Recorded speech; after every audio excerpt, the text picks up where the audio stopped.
Hello and welcome to the Full-Time Creator Podcast, where you'll get wisdom, tips, and inspiration from creators building their dream businesses. I'm your host, Zach Swinehart, and today I'm here with Samantha Vlasceanu. She grew her own TikTok from 0 to 122,000 followers after having her whole life shaken up and her whole business shaken up by the pandemic. And since then, she has gained really cool partnerships, speaking engagements, and a lot of sales from it as well. She's been featured in New York Times, Yahoo, Marketing Magazine, Global News, and about a million other things.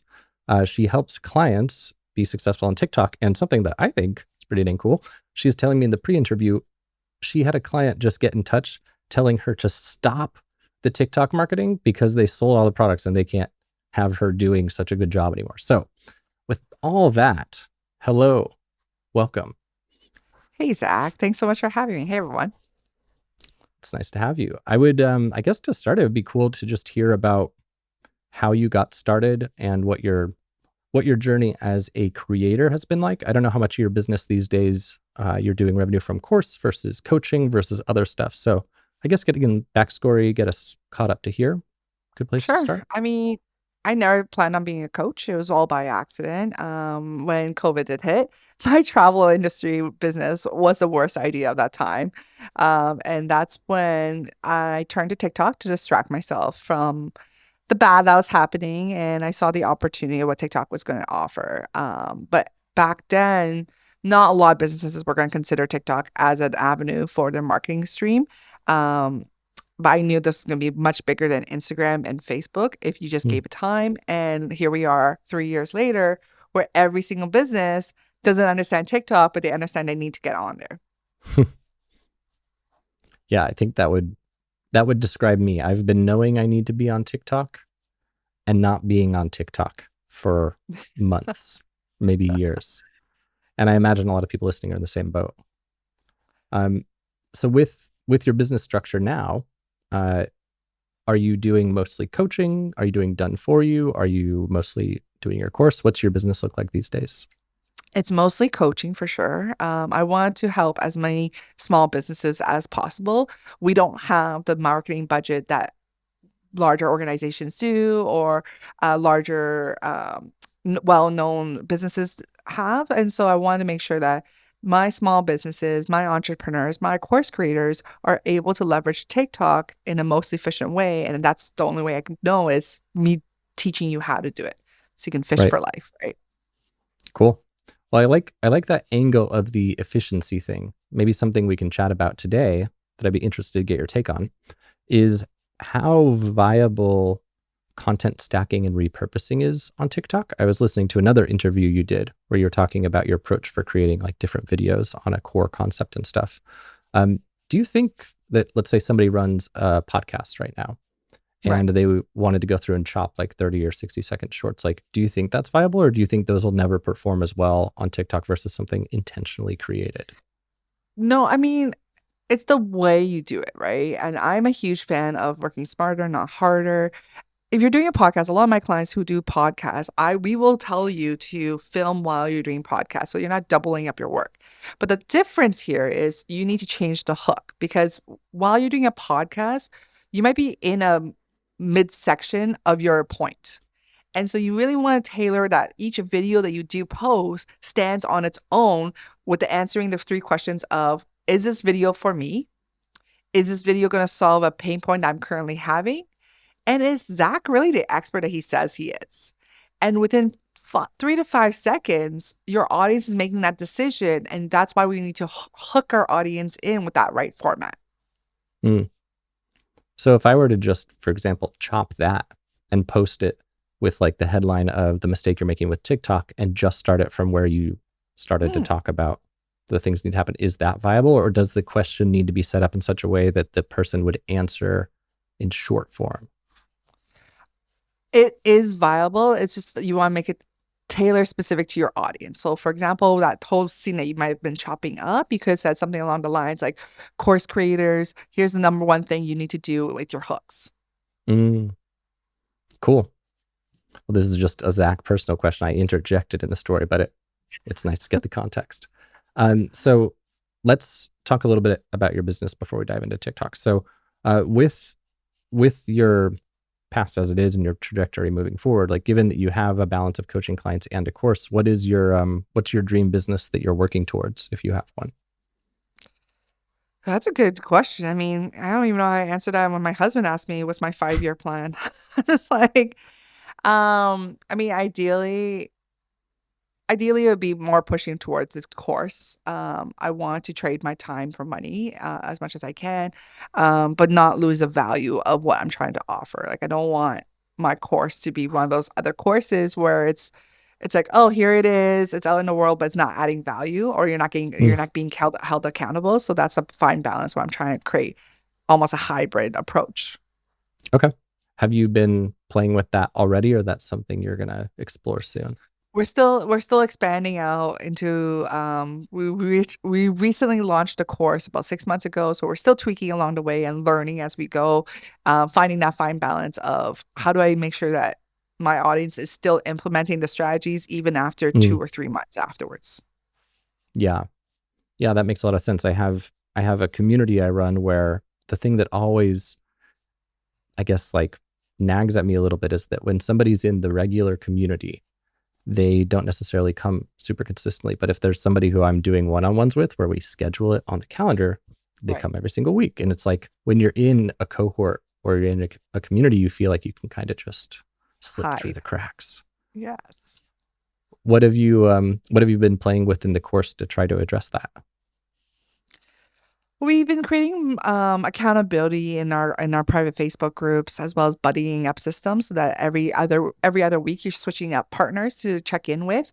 We're also doing live implementation sessions so that we actually get people coming out using the strategies they recently done on the modules to then implementing and filming it with us together.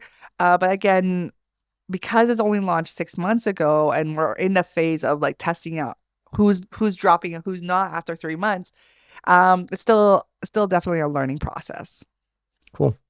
Makes sense that it would be, but it's nice to get some behind the scenes into what you're doing.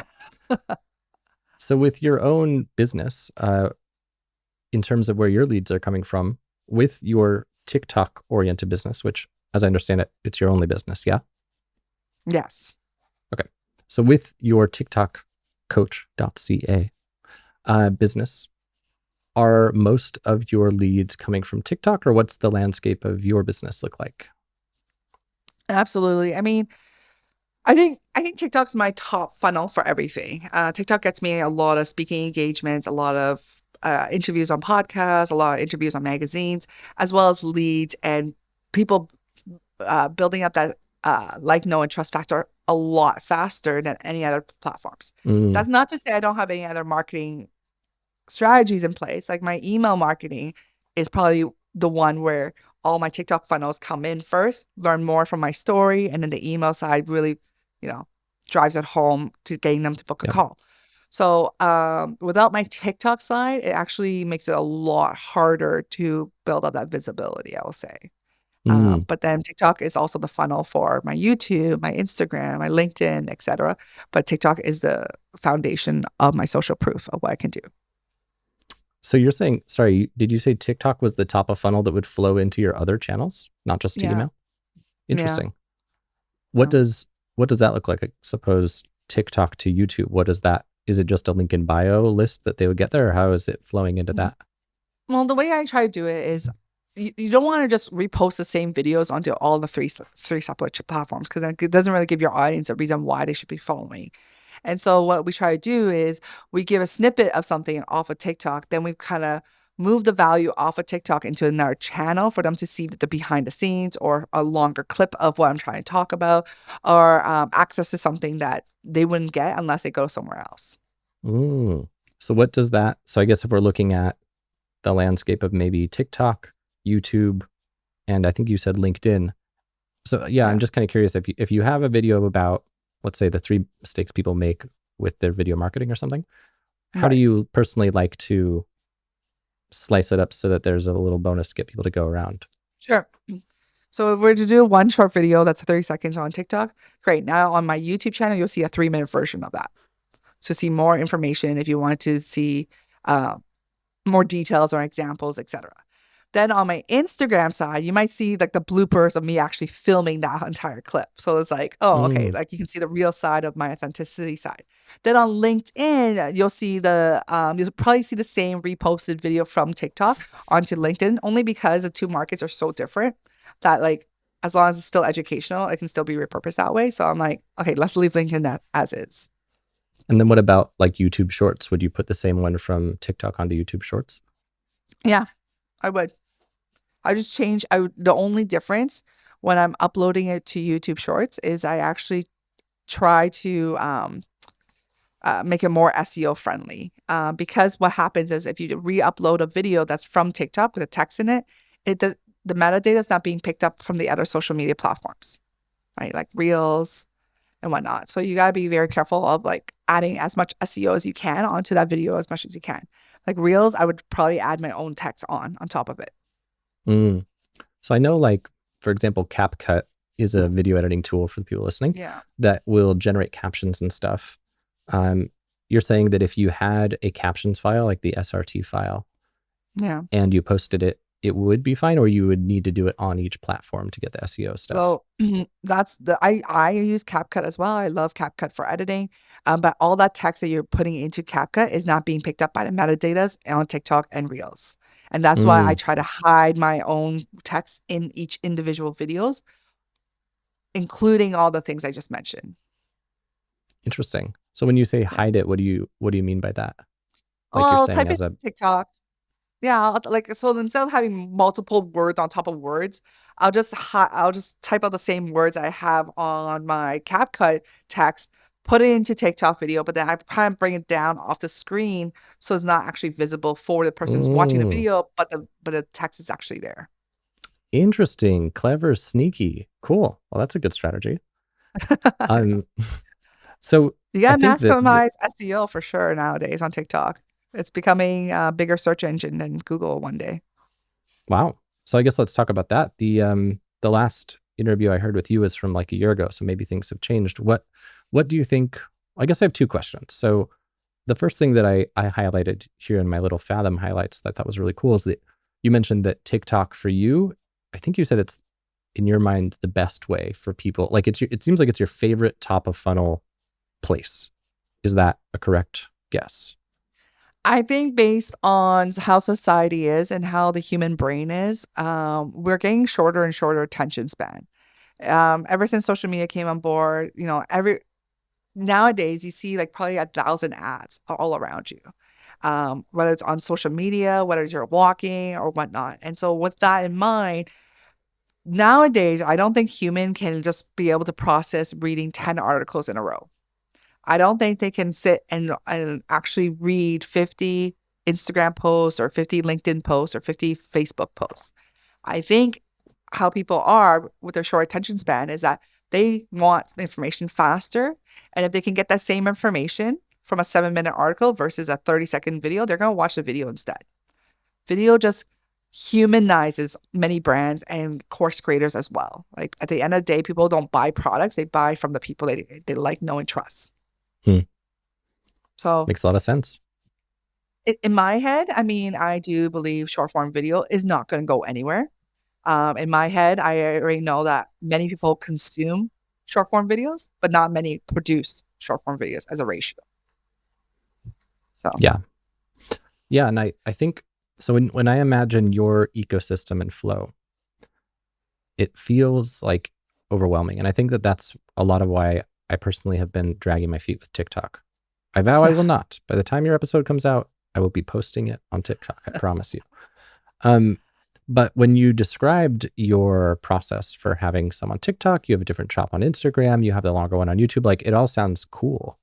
But obviously people get overwhelmed. So what I wonder is like, if you look at all the things about TikTok that you love and that have provided results, what would you say for a course creator or some other creator, the like 80-20 would be, and if repurposing is viable and things like that? Like what's the easiest way to get somebody seeing some benefits on TikTok in your opinion? sorry, what's your question? What's the easiest way of getting people to see the benefits of TikTok?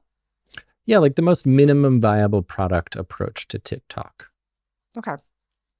Hey, it would be that actually advice. MVP. Don't aim for perfectionism, just aim for done.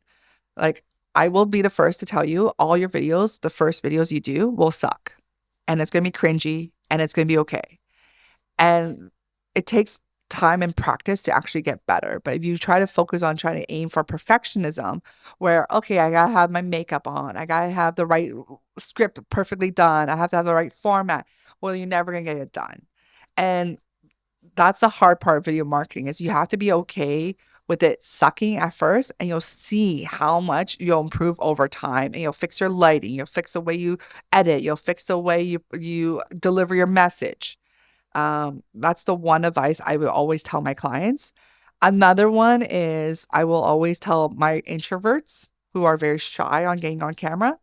Um, to help with the confidence is to film when you're home alone so you don't feel like you're getting judged by your spouse or kids. To always turn your camera around so you can't actually see yourself, so that you're Mm. not focused on yourself, but you're more focused on the message and delivery of what you're trying to say. And the last thing is wear comfortable clothes so you don't feel like you're sucking everything in just to look perfect on camera. These are good tips. It's reminding me of when I was doing my singing practice that I'd try to get my girlfriend to leave the house when I was singing high notes. You feel judged, but really no one cares. But you feel like you can everyone can hear you. Yeah. And I think with my singing, some of it was pretty bad. Some of the singing had cause to be just alone for. So For better or with for worse, right? yeah, yeah. With TikTok, so suppose that somebody went this like repurposing route. This is something I was wondering about the other day. Do you think with TikTok or other short form, going for volume or like curated quality is better? So suppose I could make pretty easily 30 TikToks from a podcast episode, but some of them I'm like, well, gosh, this is not quite as value dense as this other Right. one. In your mind, is it better to have more and find out what happens, or choose your best bits? Choose your best bits. Mm. You don't want to be penalized by the algorithm just because you're putting out garbage onto TikTok. Then they're gonna see it as, oh, Zach's just posting like kind of spamming the FYP page with just whatever he can. And that's why it's so important with the whole SEO side, with your title, the hook, especially if you're cutting out many, many pieces. How is this relatable back to your audience? What value you giving to your audience? Is there substance that, you know, your audience can have that aha moment when they kind of listen to your video? Or is it something that I could have found on the first page of Google? Mm. So that's an And what's your interesting own point. spin? Okay. So yeah, so that was what I was going to ask, is like, in your mind, is maybe we talk a little bit about how you would say a good TikTok video should be structured, and what makes a good TikTok video versus other forms of content. Yeah, we can definitely talk about that. Sure. Do you want to talk about it right now? Yeah, I think it seems like a good time. So when it comes to the format of most videos, I like to use this abbreviated format. I like to go with the hook.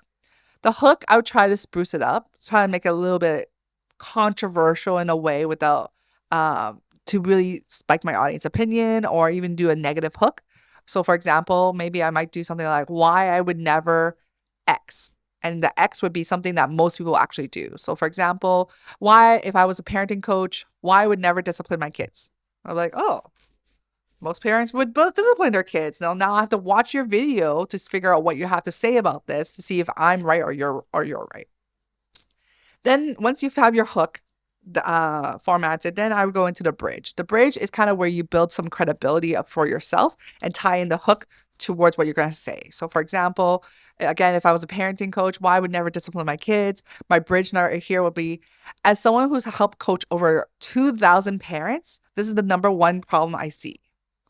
Okay, now I've built some credibility that I know now that you yourself are an expert in this field. You're not just someone giving me your own opinion. Now I have more reason to listen to you because you just gave me more authority. The third piece will then be your explanation, and you can keep it short, maybe one or two sentences, explaining your whole point around the hook. Then I would kind of go into alternative solution, what they should do instead, and what the outcome will be if they were to listen to my alternative solution, and then my call to action. So it's like a 7-part Okay. And framework. is the hook spoken or it's just the in text form? Hook can be a combination of all. It could be the way you're coming into the camera. It could be the way you're filming it. It could be the way you're saying it. It could be just even text on camera. But you do want a combination of text and what you're saying. Okay. And CTA, do you usually like with TikTok, would the best call to action be like follow me on TikTok? Would it be go to my link bio, download my lead magnet? Like how do you usually like to structure CTAs? It depends on your goal of the video.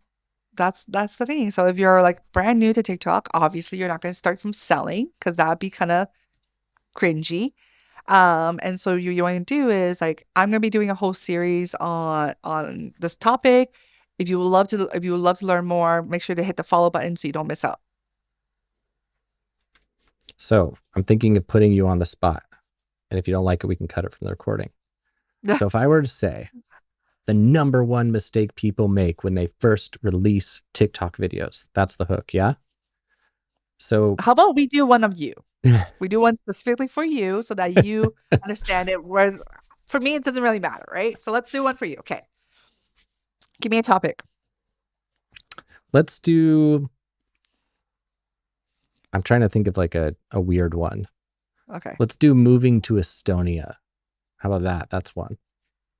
I don't know if I know Okay. enough about it for it to work, but it would be an interesting example for the listener. Okay. So maybe your hook could be like things I wish I knew before moving to Estonia. And so that's what the video would be titled, and then you think you'd read it off, or you'd go blend for that? I probably have it filmed where you're walking into uh getting off the airplane for the first time with the suitcase and then Mm, just kind of text coming up with voiceover, like things I wish I knew before moving to Estonia. And mm. then in brackets, coming from a big city American, right? And So then I then guess, now it's relatable. Now it's like, okay, as someone who is from a big city, me coming to a small country that I've always wanted to come to, I'll be like, what should I expect? and then you'd bridge it with like, I guess in this Mm. case, in order to have credibility, you'd have to have actually successfully moved to Estonia, probably. Yeah.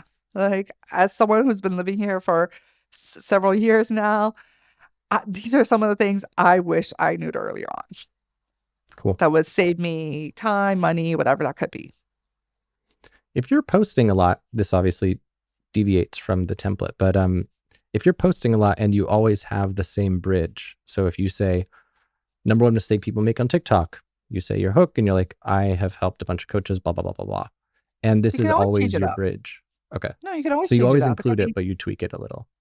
it doesn't always have to be a credibility part, but that is usually where people ask me, like, how do I insert my credibility? And it's usually right after the hook to get people to listen. It's the same. Take a look at an example of if someone was to say like things I wish I knew before I broke my arm. Well, now it's just getting your personal experience. Mm, But things you should know before you break things you should know when you break your arm coming from a orthopedic surgeon. Great. mm, There's yeah, a difference where it's like, okay, now I have to listen because you see this a lot more as opposed to just your personal experience. yeah, cool. So I know I've asked you very specific questions, but you've worked with a lot of, I get the sense you've worked with a lot of course creators. It seems like you work with all sorts of businesses, but I imagine you've worked with quite a few course creators for TikTok, Yeah. right? Yeah. So based on that, like with making the most of our time together and knowing what works really well for your clients, where they struggle and stuff, like what are the questions you wish I'd ask you about TikTok for course creators? Okay. That's a really good one. A lot of my clients who have courses will ask me, how do I know what kind of content to post on TikTok without giving away the farm? Okay. And they're like, well, I talk about this in my course, but do I talk about it on TikTok right away? So here's a rule of thumb around like how do I make sure what's free content versus what's paid content. And so your free content should be focused on the who, the what, the why. Your paid content is the how of how I'm paying you to get me to how to achieve the results that you're promising me. So for example, let's assume that you're a business coach, right? and you help a lot of new businesses go from 0 to 100K. Okay. So the who could be things like focusing on which who's more likely to succeed in a business of X. Is it this person or this person? Okay. And then you kind of get creating that curiosity with your audience. The why could be along the lines of like, why is cash flow management so important in your first few years of business? Mm. Then the what. What are the 3 biggest mistakes most new entrepreneurs make when it comes to starting their first business? Okay. You prime your audience with the who, the what, the why, so that you're able to widen the gap in their head for them to see what they're currently doing is a mistake, that what they're currently doing without hiring you as a business coach is actually going to make them further away from achieving their goals, and you actually fill that gap in their heads. You would fit nicely in that gap to solve their problems. And that's when they're starting to pay you through your courses. It's a great format. I'm trying to think how we can do a couple with you as both a good example and also me testing, chopping it out. So let's say the who. So would your good softballed who question be like, who stands to benefit most from getting on TikTok? Or how would you frame it if you were doing it for an audience of Let's course frame it creators for for yourself? you, Zach, then, because you're this little podcast where you're focused on helping these course creators. So let's create content for you. So your who right here is the course creators. So it might be like who's uh when it comes to course creators, what's the number one trait that makes most course creators successful? Right. The who. Then the why could be around again, course creators could be like, why do so many course creators fail when only a handful succeed? What's the difference? And what can be anything. So like, what's the number one thing? Would that count as a what? Or It could what? be even things like, what's the format that you should be following when creating a course? Mm, What's the marketing strategy you should be using when it comes to promoting your course? Should mm. it be email marketing? Should it be summits? Should it be social media, etc.? And when you do, so something I noticed with short form is that it seems like a lot of short form has a cold open. Do you feel with these that you would probably never do that? Or do you think you'd often explore jumping right into the thing and then qualifying it with a question? Like, how do you like to structure these kinds of things? What do you Maybe mean? the answers it just varies. So like, let's say, gosh, I'm trying to keep all these things in my mind at once. So we said, I'm trying to comb back in my memory of the ones you listed off. So what's one of the ones you listed off? We can use it with that. What's the marketing strategy you should take when it comes to promoting your course? Okay. So let's say you did that. So what's the marketing strategy you should take when it comes to promoting your course? And let's pretend that your bridge was, I promoted my course this way. It worked well. And then you did the explanation of the strategy. Let's say it was TikTok.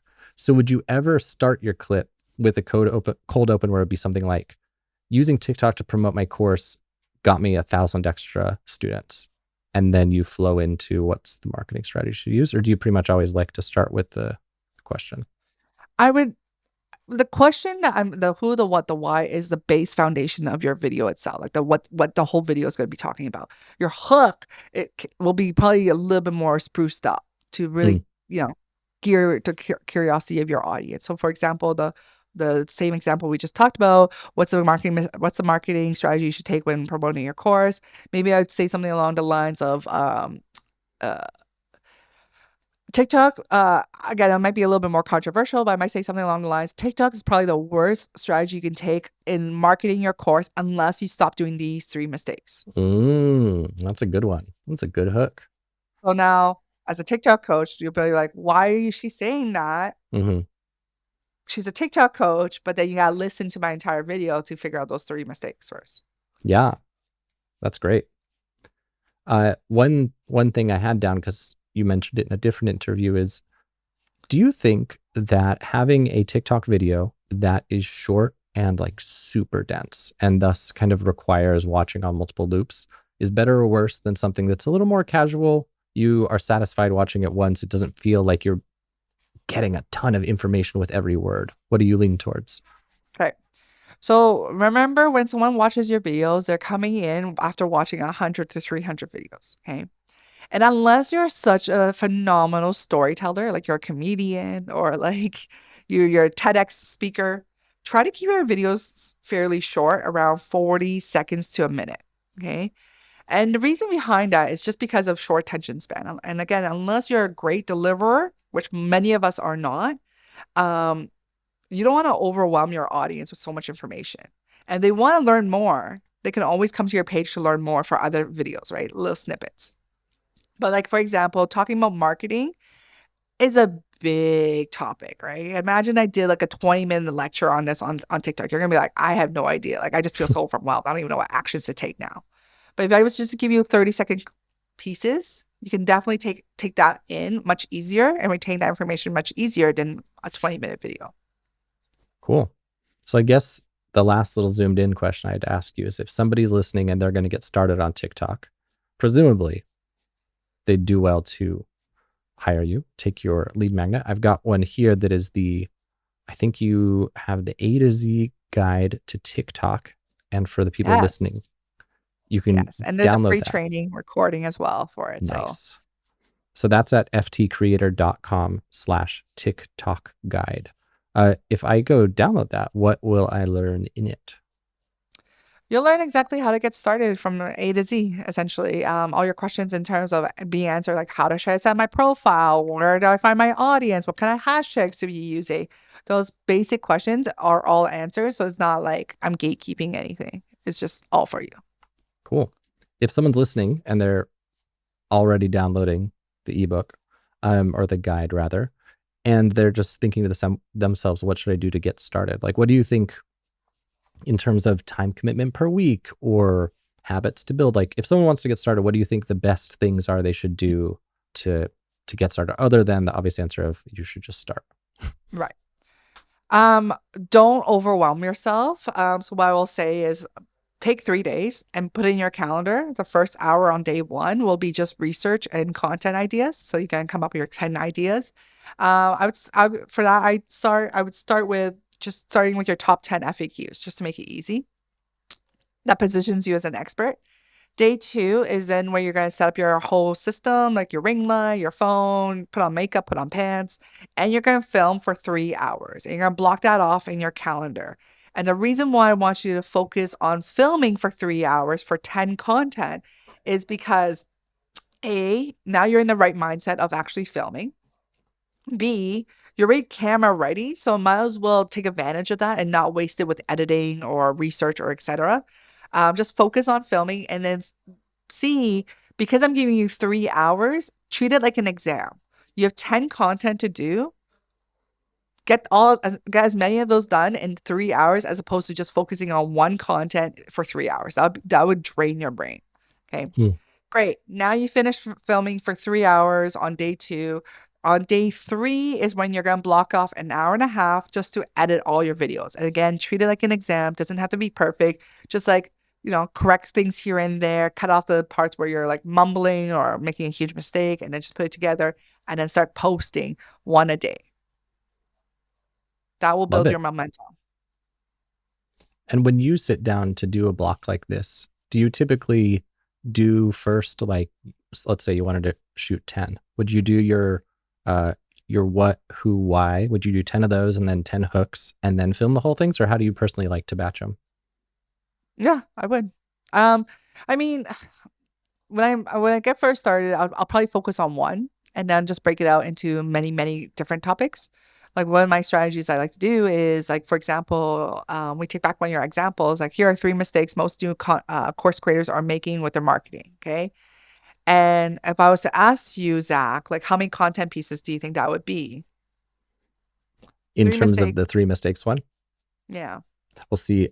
The other interview of yours I listened to, you asked this question, so I'm prepared. But the answer is like more than just 3, I think is Yeah. the answer, right? Yeah. More than just 3. It's you can make that into 8 content, and one piece can be a long version explaining the mistakes and the why. The second one can just be explaining what the mistakes are without the why.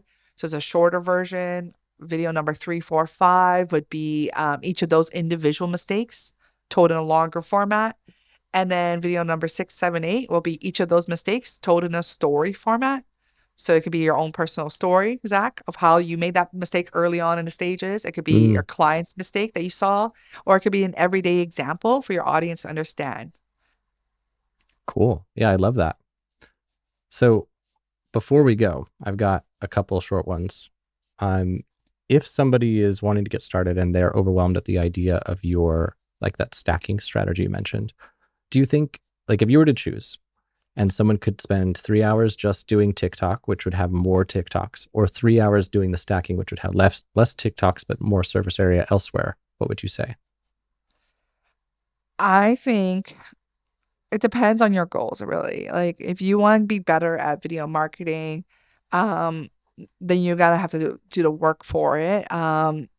Breaking out content, long pieces of content could be an easy fix in the beginning, but you might not see the engagement as going forward as you would if you were to break it up and do individual videos yourself. So it depends on your goal.